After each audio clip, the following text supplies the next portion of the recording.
No one understood why the first zombies stopped moving, not until a convenience store clerk, safe behind reinforced glass, noticed the security monitor blinking in the corner.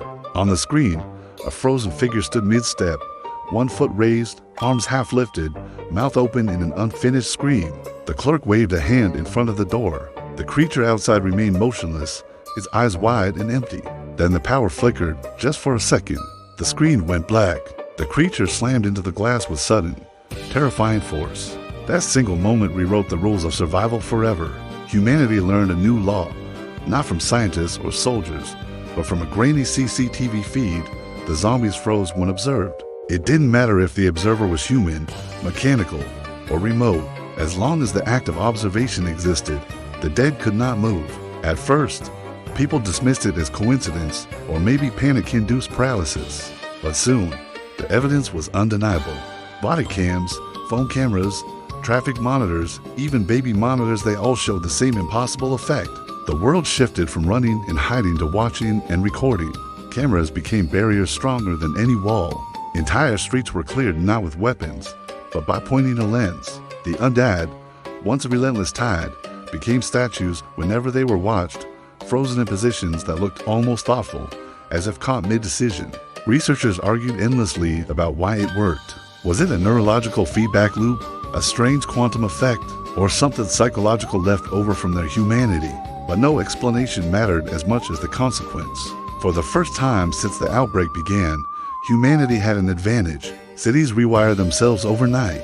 Storefronts became surveillance hubs. Cameras were installed on every pole, every doorway, every intersection, not to monitor crime, but to hold the dead in place. The irony wasn't lost on anyone. The same surveillance systems once feared for eroding privacy now stood between life and extinction.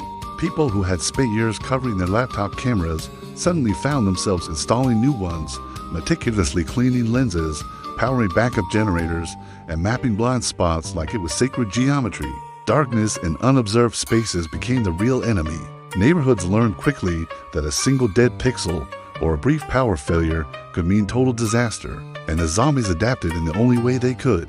They clustered in the shadows, pressing themselves into corners just outside a camera's angle. They would stand motionless for days, waiting for batteries to drain or 4 lenses to fog over. They couldn't move while watched, but they could wait. Patience became their new weapon. Survivors began rotating observation shifts, their eyes glued to monitors for hours on end. Blinking for too long could mean death. Exhaustion became the next great threat, because someone, somewhere, always had to be watching. We discovered that observation wasn't just mechanical, it was intentional. Recordings worked even when no one was watching live, but only until the footage stopped. The mere potential of being observed mattered. Humanity turned itself into a society of watchers. We built towers of screens, control rooms glowing with blue light, where people lived surrounded by frozen monsters displayed like museum exhibits. Children grew up knowing that the dead only moved when forgotten. Phrases like "keep eyes on it" became survival mantras. The world reorganized itself around lines of sight rather than physical walls. Cities looked like open-air museums of horror, with zombies frozen mid-stride, mid-reach, mid-turn, scattered across the streets like abandoned sculptures. People started naming them, painting around them, using them as landmarks. You'd hear things like, "turn left at the frozen running man," or "meet me near the woman with the raised arm." For a while, it almost felt like victory. Nothing felt more powerful than stopping the unstoppable just by looking at it. But that illusion cracked when the first major blackout hit a city. Hundreds of cameras went dark at once, and the dead moved again, not in chaos, but with a chilling coordination, as if they had been counting the seconds, memorizing routes. When the power finally returned, the city was different. It was quieter, emptier. That taught us the most terrifying truth of all. The zombies were learning to live in the margins of our attention. From that point on, the war wasn't about killing the dead anymore.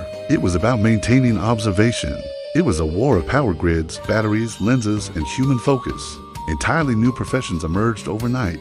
Watchers, lens cleaners, power runners, angle mappers. The most respected people in this new world weren't fighters, but those who could stay awake the longest, who could stare without blinking, who could track dozens of frozen figures across multiple screens without losing focus. With time, scientists discovered another unsettling detail. The zombies didn't freeze because they were afraid. Observation disrupted whatever process animated them. It was as if movement required uncertainty, as if being seen collapsed their very ability to act. Philosophers argued that the undead were bound to a state of potential until witnessed, that they existed in a liminal state between intention and action. This sparked new debates about whether they were still human in some way, responding not to force, but to attention. Attention became a currency. Some people were more valuable alive than armed, simply because they could watch, because they could notice, because they could maintain focus. We trained children early to recognize blind spots, to understand angles, to respect cameras the way previous generations respected weapons. Entire communities were built with mirrors, reflective surfaces, and overlapping fields of view, turning architecture itself into a defense. And yet, the strain began to show. Living under constant observation changed people, too. Some began to feel that if the dead froze when observed, maybe the living did as well. No one ever felt unseen anymore. The line between protection and surveillance blurred completely. A few communities refused the cameras, choosing the risk of the dead over the certainty of constant watching. Those places fell quickly, becoming cautionary tales whispered about in the brightly lit cities. There were darker developments, too. Some groups learned how to weaponize observation. They trapped zombies in strategic locations, herding them into frozen barriers, or used controlled blackouts to redirect their movement. The dead were no longer just enemies, they became tools, and that raised a whole new set of ethical questions about control. Still, the greatest fear wasn't the frozen streets or the glowing control rooms. It was the possibility that observation itself could fail. Cameras break, people sleep, systems collapse, and the zombies never, ever forgot. Some survivors began reporting a chilling phenomenon. When watched for too long, the zombies' eyes seemed to shift, not moving, but focusing, as if they were aware of being observed, as if they were studying the watchers who were studying them. This led to a haunting idea.